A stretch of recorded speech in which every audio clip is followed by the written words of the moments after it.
इस कार्यक्रम के पुण्यार्चक हैं श्री राजेंद्र प्रसाद जी जैन, श्रीमती ममता जी जैन, श्री प्रशांत जी जैन, श्रीमती दिव्या जैन, पारस जैन, श्री भरत जैन, श्रीमती सौम्या जैन एवं समस्त परिवार, मुंबई।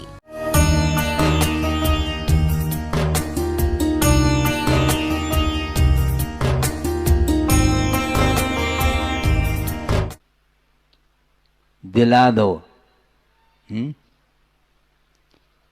देने की मान लो स्थिति नहीं है तो दिला सकते हैं। मान लो बीमार है, अस्वस्थ है, देने की क्षमता नहीं है तो दिलाया जा सकता है, उसमें भी पुण्य का अर्जन है। अनुमोदना करेंगे तो भी पुण्य का अर्जन। तो कोई ये कहता है महाराज तो हम अनुमोदन करेंगे तो चल जाएगा, अब उसका दुरुपयोग, क्योंकि आपने ही कहा था अनुमोदना के लिए, हम 4 महीने के लिए अनुमोदना करते रहेंगे। ऐसा नहीं, प्रसंग देखो, यदि देने की क्षमता नहीं है तो उस समय अनुमोदन करो, दिलाने की योग्यता नहीं है तो अनुमोदन करो, ये कहा गया है। और देने की क्षमता नहीं रखता कौन? वह पशु, किंतु जो दे रहा है उसकी अनुमोदना के माध्यम से पुण्य का अर्जन करके वह भोग भूमि का मनुष्य बन सकता है, ये कहा गया है। भोग भूमि का तिरंच भी बन सकता है। ये सारा सारा भावों का खेल है, इसलिए भावों को उज्जवल बनाने का हमें पुरुषार्थ करना चाहिए, ये कहा जा रहा है।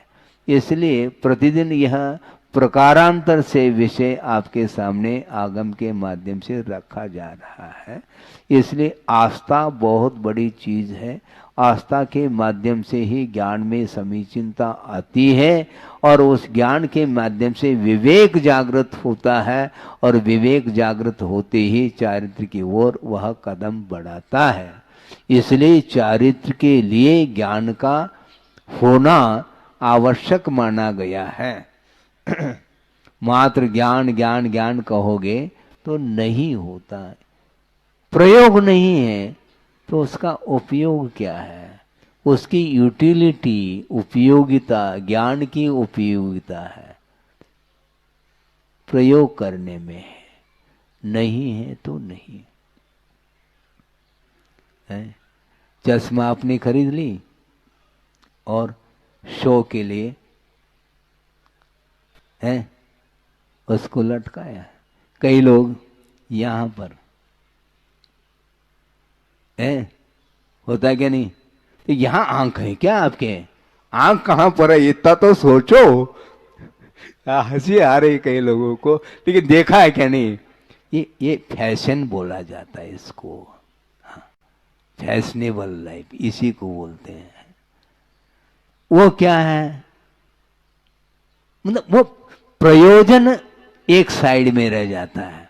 उस चश्मे की उपयोगिता देखने के लिए है, इतना ही है। अब उसमें भी अच्छे क्वालिटी का फ्रेम होना चाहिए।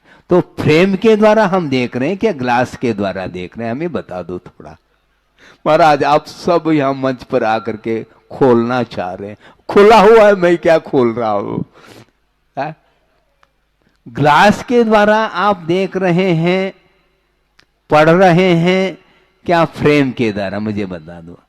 नहीं, ग्लास के द्वारा। तो फ्रेम में ये अच्छे क्वालिटी का फ्रेम होना चाहिए, यह भी एक भाव रहता है जो कि प्रयोजन से हट करके ये भाव है। बहुत सारे ऐसे साधन हैं जिनकी कोई आवश्यकता नहीं है, वो निष्प्रयोजन, उसके पीछे यह लगा हुआ है संसारी प्राणी। हाँ, गेटअप होना चाहिए, हाँ, अच्छा लगना चाहिए। अच्छा क्या और खराब क्या, इसको समाप्त करना है। ये जो इष्टानिष्ट की कल्पना जो है, यही आर्थ ध्यान के लिए कारण बताया है और धर्म ध्यान करने के लिए अवसर प्राप्त है, और वह आर्थ ध्यान में ही पूरा का पूरा समय बर्बाद कर देता है, क्या आवश्यकता है उससे। शूरवीरता का मद आ जाता है? बल मद आता है ना, हाँ, बल मद, शारीरिक बल, कोटि बट, हाँ रहो। तुम करोड़ों व्यक्तियों को परास्त कर सकते हो, किंतु मृत्यु को परास्त नहीं कर सकोगे। तुम ये ध्यान रखो, मृत्यु को परास्त करने के लिए रत्नत्रय की आराधना करने की आवश्यकता है। मृत्युंजयी बनने के लिए सिवाय मोक्ष मार्ग के अलावा और कोई मार्ग नहीं है कि हम मृत्यु के ऊपर विजय प्राप्त कर सके। इसलिए किंतु संसारी प्राणी क्या क्या करता रहता है। एक श्लोक आपके सामने रख रहा हूँ। आचार्य समंतभद्र स्वामी ने शीतलनाथ भगवान की स्तुति करते हुए स्पष्ट लिखा है कि संसारी प्राणी सुख के लिए क्या क्या करता रहता है। अपत्य वित्तोत्तरलोक तृष्णया तपस्विन केचन कर्म कुर्वते भवान पुनर्जन्म जरा जिहासया त्रयीम प्रवृत्तिम समधि अवारुणत, ऐसा कहा। हे भगवान, आपने मन वचन काय के चेष्टा को रोका है, किस लिए? जन्म जरा और मृत्यु से ऊपर उठने के लिए। हे भगवान, आपने मन वचन काय की चेष्टा को रोक दी है। किंतु संसारी प्राणी भी तप करता है। संसारी प्राणी के तप में और आपके तप में, हे भगवान, जमीन आसमान का फर्क देखने में आ रहा है। क्या है? अपत्य वित्तोत्तरलोक तृष्णया केचन कर्म कुर्वते, तपस्वी। कुछ ऐसे तपस्वी हैं संसार में, तप करते हैं, किंतु किस लिए करते हैं? अपत्य अर्थात पुत्र की उत्पत्ति के लिए। सुन रहे क्या नहीं? पुत्र की उत्पत्ति के लिए वह तप कर रहा है, वित्त के लिए कर रहा है। उत्तर लोक तृष्णया यानी भावी आगामी भव में मुझे इस प्रकार की संपदा प्राप्त हो, इस तृष्णा को लेकर के वह तप कर रहा है। इसलिए उसका तप कुतप माना जाता है, वह उत्तम तप के कोटि में नहीं आ सकता। ख्याति, पूजा, लाभ, जमीन जायदाद, पुत्र, कलत्र, ये सारे के सारे जो भोग्य सामग्री हैं, जिनके माध्यम से सांसारिक सुख की उत्पत्ति होती है, उसको प्राप्त करने के लिए अनेक प्रकार का तप करता है संसारी प्राणी। किंतु हे भगवान शीतलनाथ भगवान, आपने जो तप किया है वह किसके लिए है? जन्म जरा मृत्यु के क्षय करने के लिए हे भगवान आपने तप किया है, तप को अंगीकार किया है। इसको बोलते हैं तप। इस तप के माध्यम से जो सुख की उपलब्धि होगी, वह इंद्रियातीत अनंत सुख की उत्पत्ति होती है। हाँ, सुख की तुलना करते करते आपके सामने कहाँ तक ले गए हमने? सर्वा सिद्धि के अहमिंद्र का सुख उसके नीचे वालों के सुख की अपेक्षा से अत्यधिक मात्रा में सुख है। और उससे भी सुख किसको मिलता है? सुनो, जल्दी नहीं करो। उससे भी अधिक सुख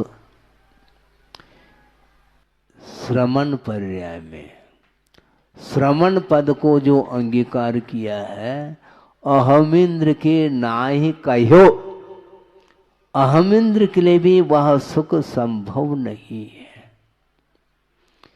33 सागर तक निरंतर वह सुख में डूबने वाला अहमिंद्र है, उससे भी अनंत गुना सुख एक समय में वह रत्नत्रय की आराधना के फलस्वरूप सुख का अनुभव करता है। और सिद्धों का सुख कैसा है? अतीत अनागत पर्याय में मनुष्य गति संबंधी और देवगति संबंधी जो सुख उपलब्ध होता है उससे भी अनंत गुना एक समय में सुख उपलब्ध होता है और सिद्धों का सुख माना जाता है। मान लो गृहस्थ है, महाराज हमारे लिए आवश्यक है क्या? वाहन के बिना हम नहीं चल पाते, ठीक है। सरकारी जो वाहन है उसमें भी जाया जा सकता है। नहीं, हमारे लिए तो है प्राइवेट गाड़ी में भी हम नहीं जाएंगे, है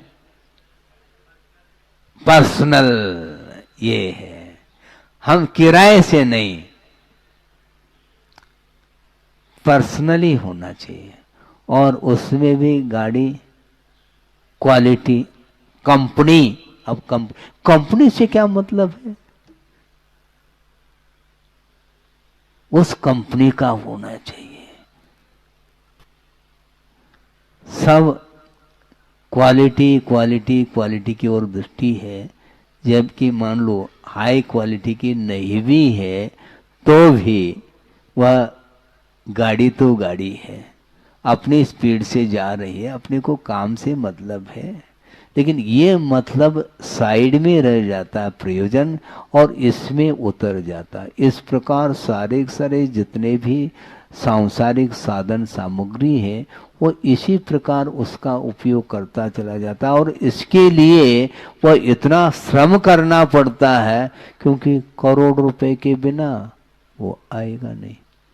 मोबाइल में भी इसी प्रकार सुना हमने, एक छोटा सा मोबाइल है, नहीं 1 लाख का चाहिए, 10 लाख का चाहिए, तो उसमें क्या, उसमें भी हलो हलो ही करना है, उससे ज्यादा कुछ करना ही नहीं है।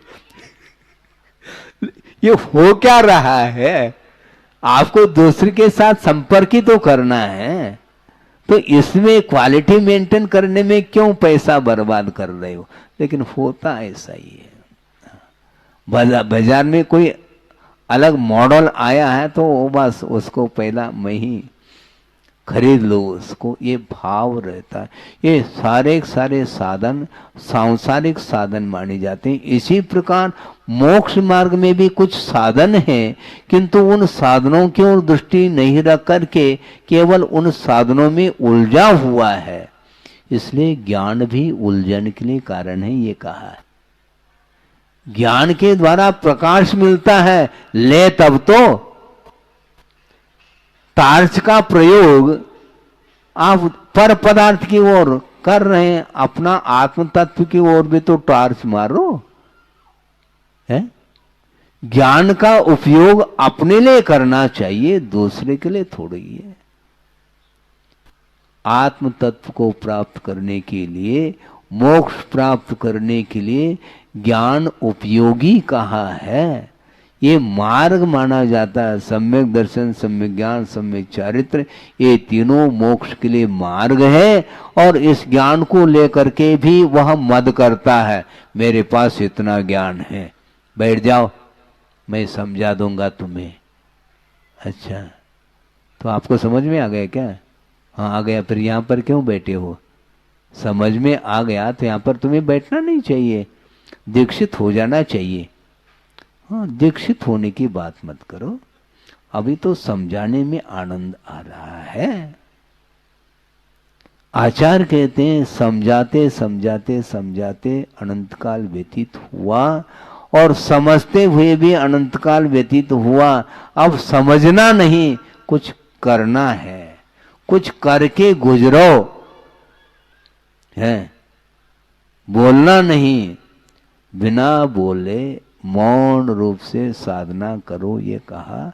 और साधना के माध्यम से ही आत्मा का विकास होता है। लेकिन महाराज ये 10-15 मिनट तो ये अच्छा लगता है, लेकिन घंटों घंटों तक आप यही कहोगे तो घड़ी की ओर ध्यान हमारा चला जाता है। क्यों? और वहां पर घड़ी की ओर ध्यान नहीं जा रहा, दुकान में ऐसा लगता है कि घड़ी बंद हो गई है।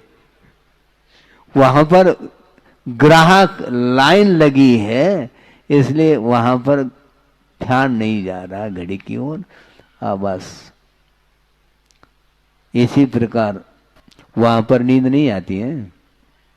वहां नींद नहीं आए, नींद आ जाए तो मुश्किल हो जाएगा। वहां पर नींद आएगी नहीं। वह समय पर नींद आती। कब आती? जब धार्मिक चर्चाएं प्रारंभ हो गई तो नींद प्रारंभ होती है। और लौकिक जितनी भी चर्चाएं हैं वो उसमें घंटों, हमने ये सुना है, ये वैज्ञानिक युग है और इसमें ऐसे ऐसे साधन हैं, मोबाइल है, टेलीविजन आदि, उसमें रात के 12-1-2 बज जाता है, तब कहीं जाकर के वह सो पाता है।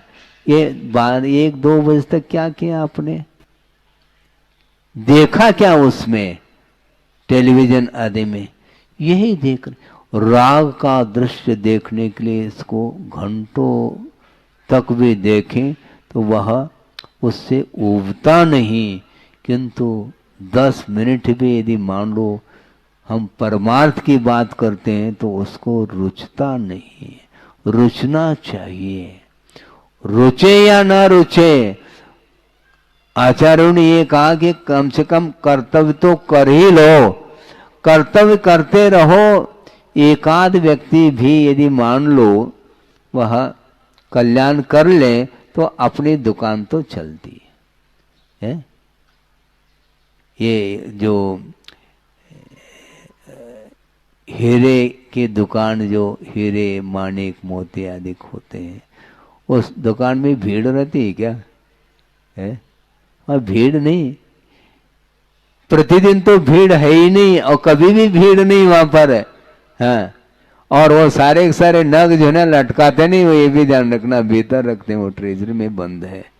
हाँ, वो दिखाने योग्य नहीं, वो खाने योग्य है, ग्रहण करने योग्य। वो इतनी मौलिक वस्तु हैं, वो विरल ही उसको ग्रहण कर पाता है।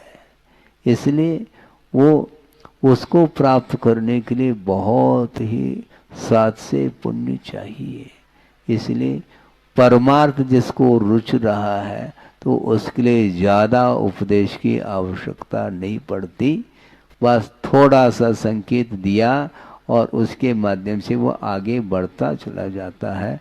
समय आपका हो गया है, इसलिए पंच परमेष्टि की आराधना करते हुए ये पूरा चातुर्मास निकालना है ना, भले रिपीट हो जाए, थोड़ा थोड़ा थोड़ा विषय आपके सामने रख लेते हैं। कभी थोड़ा सा आनंद आता है, कभी ज़्यादा भी आ सकता है, कभी टालियाँ भी बज सकती, कभी नहीं भी बज सकती है। ये अलग वस्तु ये है, यही मनोरंजन चाहता है और मनोरंजन के लिए कोई विषय नहीं मिलता है, फिर वह बार बार घड़ी की ओर ध्यान जाता है। ये संस्कार है। इसलिए राग को, राग की भूमिका से ऊपर उठने के लिए बहुत मेहनत करने की आवश्यकता है, बल्कि श्रवण बनने की उपरांत भी राग का अभाव करने के लिए सालों नहीं कई भव लग जाते हैं, तब कहीं जा करके उनको मोक्ष उपलब्ध हो जाता है। आत्म तत्व को पृथक करना है इस शरीर से, उसके लिए साधना है। शरीर को सजाने के लिए शरीर नहीं मिला, किंतु इस शरीर का उपयोग करना है। रत्नत्रय के क्षेत्र में यदि यह शरीर काम में आ जाए तो वह निहाल हो जाएगा। वह सोचेगा इससे बढ़कर के हमारे लिए और कोई भी स्वर्णिम अवसर नहीं है। इस प्रकार मनुष्य पर्याय को प्राप्त करके अपने पापों को धोने के लिए वह रात दिन प्रयत्नशील रहता है, रहना चाहिए। इसके माध्यम से ही आत्मा में पवित्रता आ सकती है। अहिंसा परमो धर्म की जय। बोधि समाधि परिणाम शुद्धि स्वात्मोपलब्धि शिव शोक सिद्धि। चिंतामणिम चिंतित वस्तुदाने त्वामंद मानस्य ममास्तुते। परम पूज्य आचार्य गुरुवर श्री विद्यासागर जी मुनि। मोक्ष मार्ग के विषय में थोड़ा सा विचार आपके सामने रखें। सावन सुदी सप्तमी या ऐसी घड़ी है, ऐसा पवित्र दिवस है जिस दिन पार्श्व प्रभु को निर्वाण का लाभ हुआ है। मोक्ष को प्राप्त करने के लिए जो पुरुषार्थ किया जाता है उस विषय में बहुत कुछ आगम के माध्यम से वर्णन किया जा सकता है, किंतु वह पुरुषार्थ अवर्णनीय है ऐसा कहा है। क्योंकि शब्दों के माध्यम से वस्तु को समझना अलग बात है, समझ करके उसके अनुरूप अपने जीवन को जो ढाला जाता है वह अद्भुत विषय है। और मोक्ष पुरुषार्थ करने के लिए साधना दी जाती है, और साधना करते हुए ये कभी भी प्रतीक्षा नहीं करनी चाहिए कि कब तक साधना करें, कब तक भगवान की स्तुति करें। गुरुदेव के सामने एक व्यक्ति ने कहा कि महाराज आप बार बार साधना की बात करते हैं, बहिरंग साधना की बात करते हैं, अंतरंग साधना की भी बात करते हैं, किंतु वह साधना उसकी क्या सीमा होगी? तो गुरुदेव ने ये कहा उसकी कोई सीमा नहीं है, और यदि है भी तो साध्य की उपलब्धि जब तक न हो तब तक साधना करते रहो, यही साधना की सीमा है। और एक भव नहीं, दो भव नहीं, कई भव लग सकते हैं, किंतु आस्था के साथ अपने को कदम बढ़ाना है। और प्रातः वेला में आस्था को लेकर के ही बात रखी थी। और 10 भव का वर्णन आप लोगों ने पढ़ा होगा पाश्चात्य चरित्र में। 1 ने, 2 ने, 3 ने, 10 भव तक एक ही व्यक्ति के द्वारा एक व्यक्ति के ऊपर उपसर्ग हो रहा है। आखिर उस व्यक्ति ने ऐसा कौन सा कृत्य किया होगा जिसके ऊपर उपसर्ग हो रहा है? 10 भव में तो उन्होंने ऐसा कोई भी किसी का अहित नहीं किया था, और धर्म मार्ग पर ही वह चल रहे थे। इसके उपरांत भी दूसरे के द्वारा व्यवधान उपस्थित होता गया, और वह 10 भव तक एक तरफ का वैर चला। पार्श्वनाथ भगवान ने कमठ के प्रति कोई वैर भाव नहीं रखा था, इसके बावजूद भी कमठ ने उस पार्श्व प्रभु के ऊपर वैर रख करके अपने भव को बिगाड़ता रहा। अब अकेला हो गया, राजा निकल गए, अब स्वच्छंदता आ जाती है।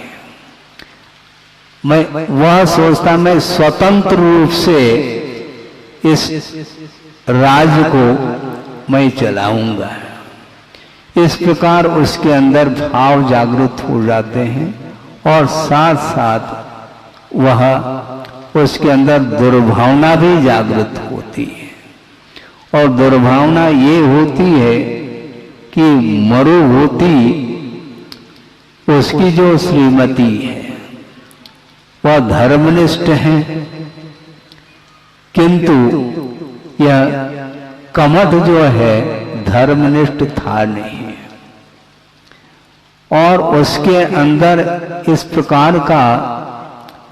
प्रकार की वासना जागृत हो गई, जिसके कारण वो अपने छोटा भाई जो मरुभूति है उसके श्रीमती के साथ कुकृत्य करने का भाव आ जाता है, और भाव ही क्या, वह पूरा कार्य हो चुका है।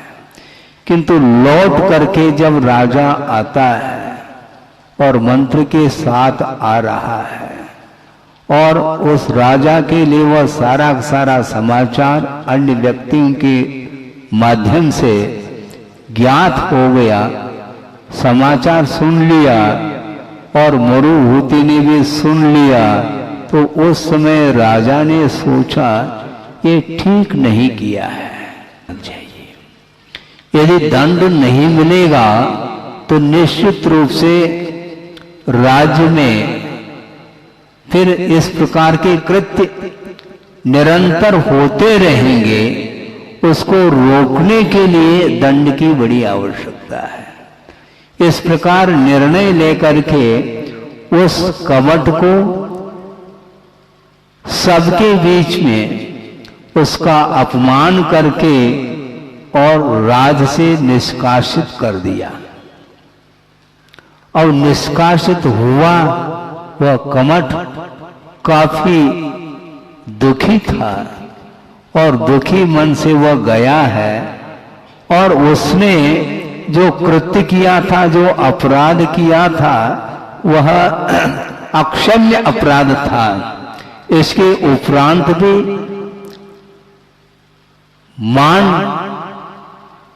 खंडित हो गया है, इसलिए उसने सोचा अब इस धर्म से कोई प्रयोजन नहीं है, और वह जैन धर्म को छोड़ करके वह तापसी बना है। संक्षेप कर रहा हूं क्योंकि कुछ और भी विषय लेना है।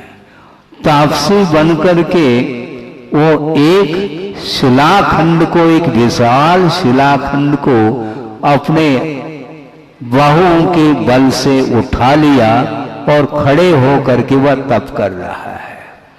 और इस तप को आचार्यों ने बाल तप की संज्ञा दी है। बाल तप का अर्थ बालक का तप नहीं, किंतु अज्ञानी का यह तप माना जाता है। और उस तप को करने लगा, और इधर मरुभूति सोचता है, उसको समाचार मिल गया और इस प्रकार का वह तप कर रहा है। एक दिन राजा के सामने उसने कहा कि राजन, इस प्रकार कठिन तप करते हुए वो खड़ा है, इसलिए उनके पास मैं जाना चाहता हूँ, मिलना चाहता हूँ भाई होने के नाते। किंतु राजा ने कहा वो कौन सा तप कर रहा है?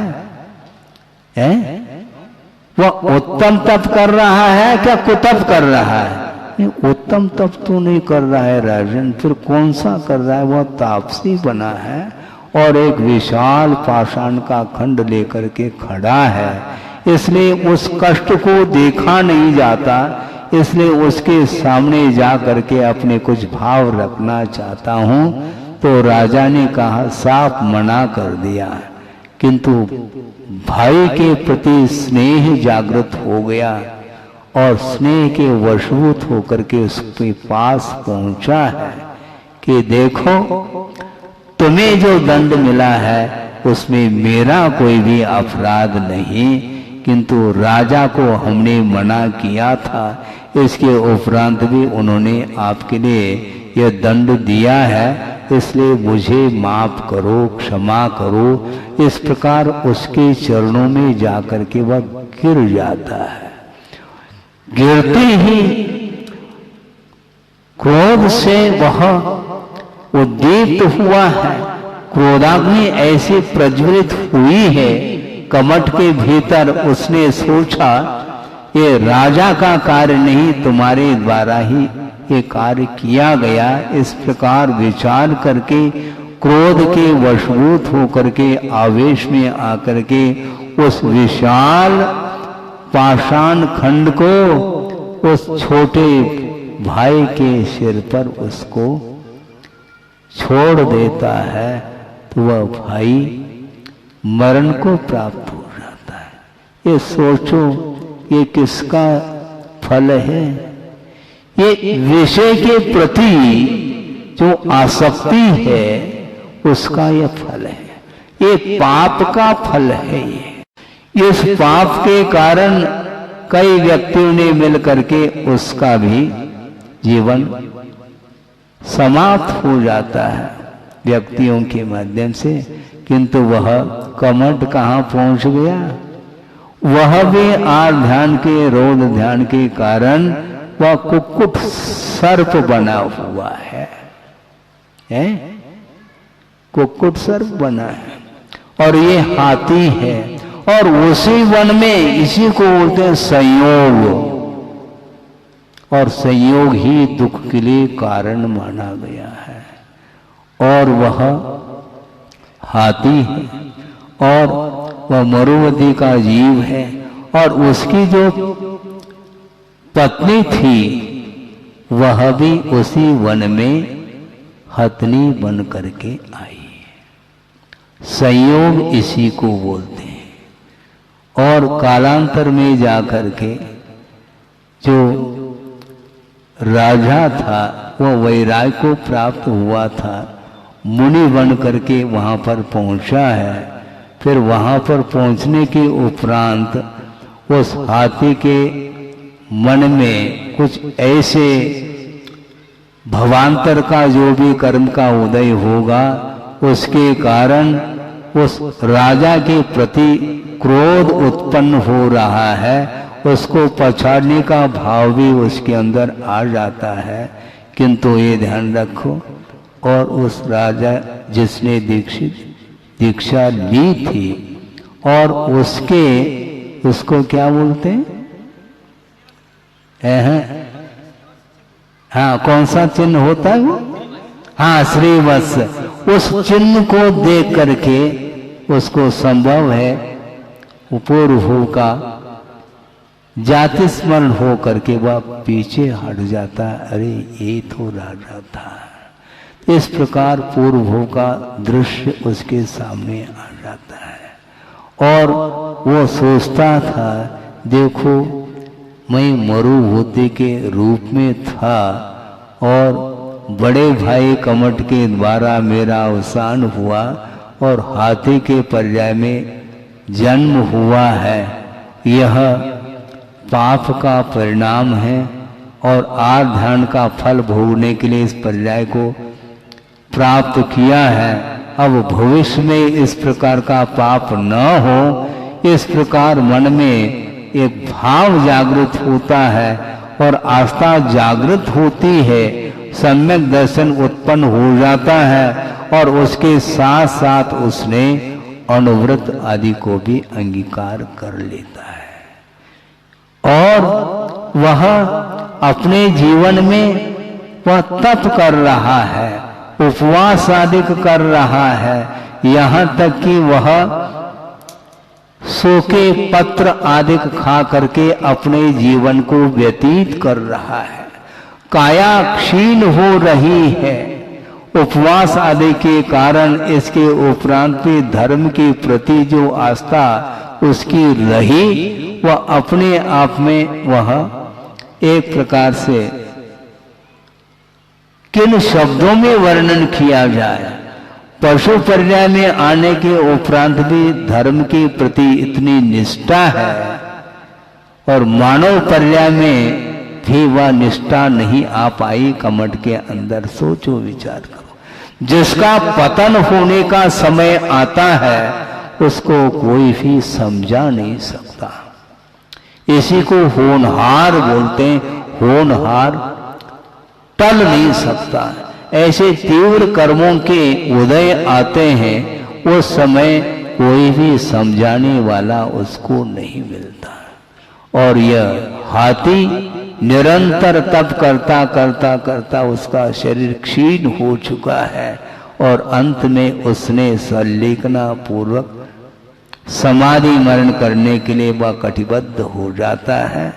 और एक बार वह सरोवर में पानी पीने के लिए गया है और वहां पर काफी मात्रा में कीचड़ था और उसमें वह पैर उसका फिसल जाता है और वहां पर वहां उठ नहीं पाता वो, और उसी समय संयोग और जुड़ जाता है। कमठ मर करके कुक्कुट सर्प हुआ है और वहां पर मार्ग से वो जा रहा है और उसको देख करके पुनः वैर जागृत होता है और उसको डस लेता है। तो उस समय उसके पुनः प्राण निकल जाते हैं, किंतु अनुव्रत का फल है वह स्वर्ग पहुंच जाता है। सोचो विचार करो, ये 8-9 भव का यह विस्तार या वर्णन आगम ग्रंथों में प्रमाण योग ग्रंथ में मिलता है। जो पार्श्वनाथ का जीव है उसके 9 भव है, जिन 9 भवों में मात्र एक ही भव 3 पर्याय का रहा उनका, बाकी 4 पर्याय स्वर्ग के रूप में और 4 पर्याय मनुष्य भव में वो निकालते हैं। सोचो, और स्वर्ग से उतरा है और फिर होता क्या है, और यही स्वर्ग से उतर करके पुनः रत्नत्रय आदि धारण करके वो क्या कर रहे हैं, गुफा में ध्यानस्थ हैं और वह कुक्कुट सर्प मर करके नरक पहुंचा है और वहां से निकल करके पुनः उसी गुफा में प्रवेश कर रहा है अजगर बन करके, और उस मुनि महाराज को जो मरुभूति का जीव था उसको निगल लिया। सोचो, ये महाराज ये तो तप कर रहे थे, इसके उपरांत तो कम से कम उस तप के माध्यम से कर्म कटना चाहिए। ऐसे नहीं कटते हैं, क्योंकि अनादिकालीन जो कर्म बंधे हुए हैं वह किसी न किसी निमित्त को लेकर के उदय में आएंगे, उसका फल हमें भोगना ही पड़ेगा, क्योंकि स्वयं का किया हुआ कर्म कभी भी वह निष्फल नहीं होता, वह फल देता है। अपने द्वारा किया हुआ कर्म कभी भी निरर्थक नहीं हो सकता। इसलिए मुझे कोई दूसरा दुख दे रहा है इस प्रकार कभी भी सम्यक दृष्टि नहीं सोचता है, क्योंकि मैंने ही किया है, उसका फल मुझे ही भोगना पड़ेगा।